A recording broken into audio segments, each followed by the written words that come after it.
معلومة في السريع، الجزء الخامس.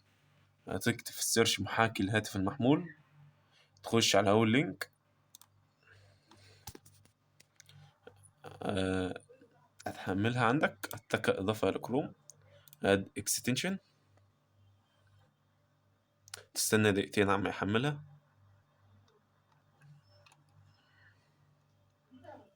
وتخش في أي موقع وتجربها.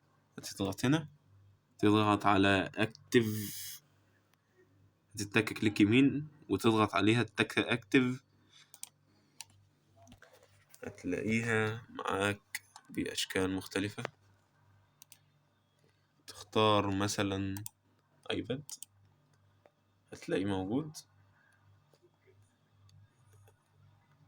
هتختار كل الحاجات دي هتلاقيه شغال معاك. ماك بوك مثلا، هتلاقيه موجود. كل حاجة هتلاقيها شغالة معاك.